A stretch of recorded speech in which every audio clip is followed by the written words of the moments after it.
जरूर। एपिसोड 6 भाग 1। कहानी का परिचय। सदियों से अंधेरे में छिपे रहस्यमय प्राणी इंसानों के बीच रहते आए हैं। वे पिशाच हैं, शाश्वत जीवन और अलौकिक शक्तियों वाले जीव। लेकिन उनकी प्यास, खून की प्यास, उन्हें शाश्वत संघर्ष में उलझा देती है। रुद्र, एक प्राचीन और शक्तिशाली पिशाच, इसी संघर्ष का प्रतीक है। वह एक तरफ अपनी प्यास से लड़ता है तो दूसरी तरफ इंसानों के साथ एक शांतिपूर्ण सह अस्तित्व स्थापित करने की कोशिश करता है।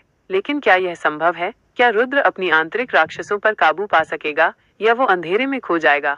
सस्पेंस परिचय। लेकिन रुद्र नहीं जानता था कि वो अकेला नहीं था। कुछ और भी था जो अंधेरे में छिपा हुआ था। एक प्राचीन बुराई जो सदियों से सो रही थी और अब ये जाग रही थी, और ये रुद्र और इंसानों दोनों के लिए खतरा थी। एपिसोड 6 भाग 1। ज़ेफिर के वापस आने के बाद रुद्र और रिया ने गांव के लोगों को सुरक्षित रखने के लिए अपनी तैयारी और भी तेज कर दी। उन्हें पता था कि ज़ेफिर अब और भी ज्यादा शक्तिशाली हो गया है और उसे हराना पहले से कहीं ज्यादा मुश्किल होगा। रुद्र ने छाया के दिल की शक्तियों का और भी गहराई से अध्ययन करना शुरू कर दिया। उसे पता चला कि छाया के दिल में न सिर्फ ज़ेफिर को हराने की शक्ति है, बल्कि ये समय और स्थान में भी बदलाव ला सकता है। रिया ने गांव के लोगों को पिशाचों से लड़ने के लिए और भी कठिन प्रशिक्षण देना शुरू कर दिया। उसने उन्हें न सिर्फ शारीरिक रूप से बल्कि मानसिक रूप से भी तैयार किया। वो जानती थी कि ज़ेफिर के खिलाफ लड़ने के लिए उन्हें न सिर्फ ताकत बल्कि साहस और दृढ़ संकल्प की भी जरूरत होगी। एक रात जब रुद्र और रिया गांव के बाहर टहल रहे थे, उन्होंने आसमान में एक अजीब सी रोशनी देखी। रोशनी गुफा की दिशा से आ रही थी, लेकिन इस बार वो पहले से कहीं ज्यादा तेज और भयानक थी। रुद्र ने रिया को बताया कि उसे लगता है कि ज़ेफिर कोई बड़ा अनुष्ठान कर रहा है। उन्हें तुरंत गुफा की ओर जाने का फैसला किया, ये देखने के लिए कि ज़ेफिर क्या कर रहा है। जब वे गुफा के पास पहुंचे तो उन्होंने देखा कि ज़ेफिर गुफा के प्रवेश द्वार पर खड़ा था। उसकी आंखें लाल चमक रही थीं और उसके चेहरे पर एक भयानक मुस्कान थी। गुफा के अंदर से एक अजीब सी ऊर्जा निकल रही थी जो हवा में गूंज रही थी और आसपास की धरती को हिला रही थी। ज़ेफिर ने रुद्र और रिया को देखा और हंसा। उसने कहा, तुमने सोचा कि तुम मुझे रोक सकते हो? मैं अब असीम शक्ति का स्वामी हूँ और मैं इस दुनिया को अपने नियंत्रण में ले लूंगा। रुद्र ने ज़ेफिर को चेतावनी दी कि वो उसे ऐसा नहीं करने देगा, लेकिन ज़ेफिर ने उपहास किया। उसने कहा, तुम मुझे रोक नहीं सकते, क्योंकि अब मैं समय और स्थान को भी नियंत्रित कर सकता हूँ। ज़ेफिर ने अपनी शक्ति का प्रदर्शन किया और उसने गुफा के आसपास के समय और स्थान को मोड़ दिया। रुद्र और रिया ने देखा कि आसपास की दुनिया बदल रही है और वे एक अलग ही आयाम में पहुंच गए हैं।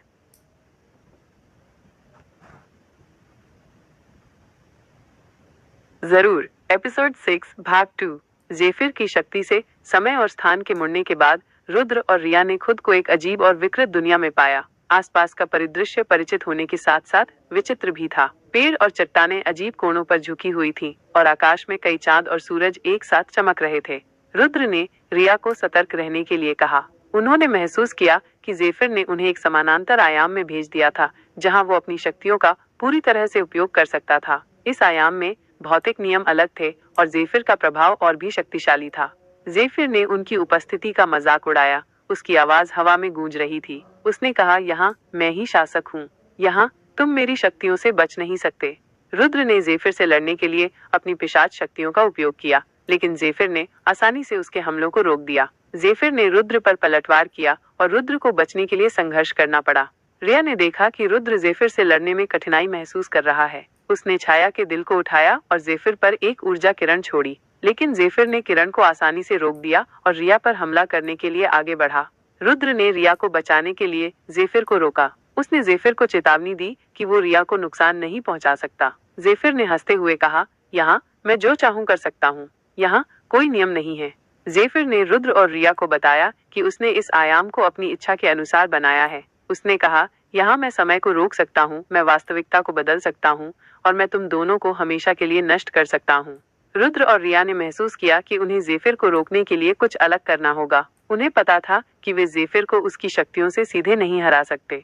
रुद्र ने रिया को बताया कि उन्हें इस आयाम से बाहर निकलने का रास्ता खोजना होगा। उन्होंने महसूस किया कि छाया के दिल में इस आयाम से बाहर निकलने की शक्ति हो सकती है। रिया ने छाया के दिल को ध्यान से देखा और उसे महसूस करने की कोशिश की। उसने देखा कि छाया के दिल में एक हल्की सी चमक है जो इस आयाम में मौजूद नहीं है।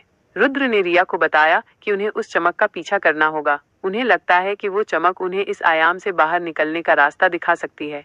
रुद्र और रिया ने उस हल्की चमक का पीछा करना शुरू किया जो उन्हें इस विकृत दुनिया के माध्यम से ले जा रही थी। वे जानते थे कि ज़ेफिर उनका पीछा कर रहा है और उन्हें जल्दी करनी होगी। जरूर। एपिसोड 6 भाग 3। उस हल्की चमक का पीछा करते हुए रुद्र और रिया एक अजीब और बदलते हुए परिदृश्य से गुजरे। आयाम के नियम लगातार बदल रहे थे और वे अक्सर खुद को अजीब स्थितियों में पाते थे। एक पल में वे एक घने जंगल में थे और अगले ही पल वे एक विशाल तैरते हुए शहर के ऊपर उड़ रहे थे। जेफिर उनकी हर हरकत पर नजर रख रहा था और वो लगातार उन पर हमले कर रहा था। उसने समय को धीमा करके या तेज करके उनके रास्ते में बाधाएं खड़ी की और उसने वास्तविकता को बदलकर उनके लिए भ्रम पैदा किया।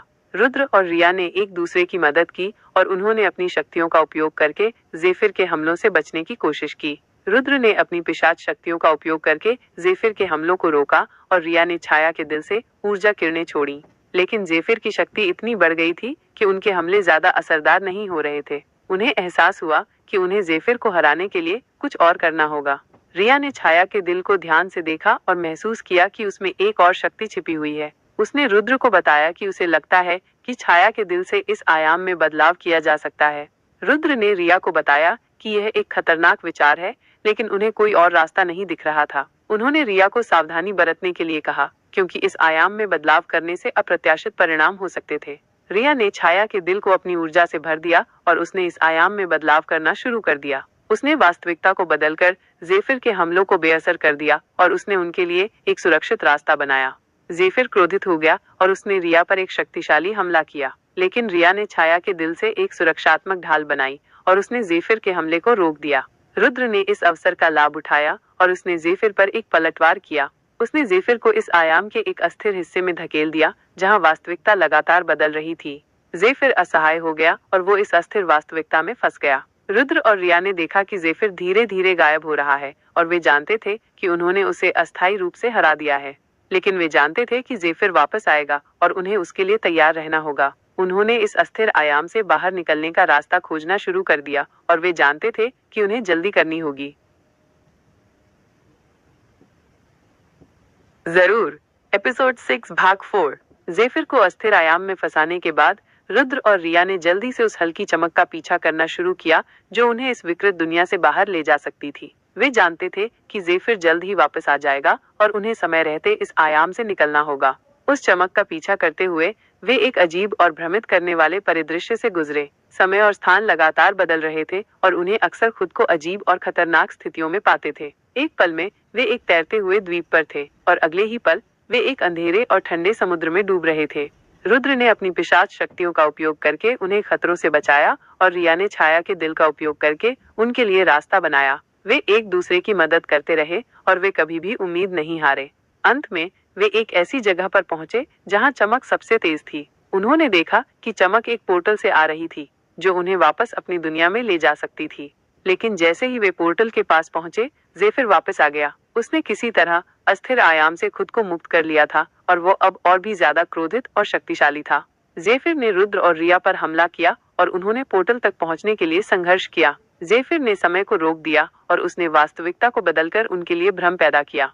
रुद्र और रिया ने एक दूसरे की मदद की और उन्होंने अपनी शक्तियों का उपयोग करके जेफिर के हमलों से बचने की कोशिश की। रुद्र ने अपनी पिशाच शक्तियों का उपयोग करके जेफिर के हमलों को रोका और रिया ने छाया के दिल से ऊर्जा किरणें छोड़ी। लेकिन जेफिर की शक्ति इतनी बढ़ गई थी कि उनके हमले ज्यादा असरदार नहीं हो रहे थे। उन्हें एहसास हुआ कि उन्हें जेफिर को हराने के लिए कुछ और करना होगा।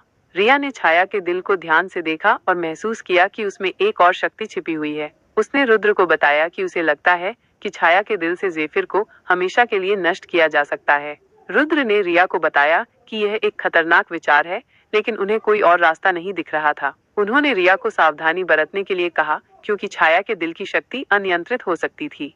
रिया ने छाया के दिल को अपनी ऊर्जा से भर दिया और उसने जेफिर पर एक शक्तिशाली ऊर्जा किरण छोड़ी। किरण जेफिर से टकराई और एक तेज रोशनी निकली।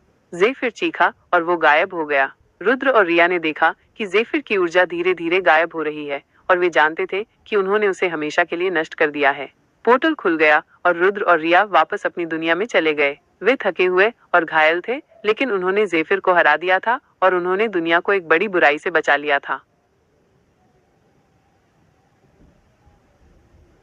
जरूर।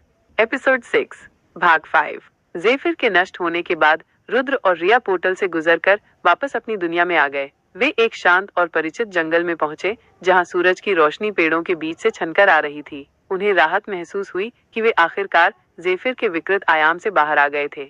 वे जानते थे कि जेफिर का खतरा हमेशा के लिए टल गया है, लेकिन उन्होंने ये भी महसूस किया कि उनकी यात्रा अभी खत्म नहीं हुई थी। उन्हें छाया के दिल की शक्ति को समझना था और यह सुनिश्चित करना था कि इसका उपयोग कभी भी गलत हाथों में न हो।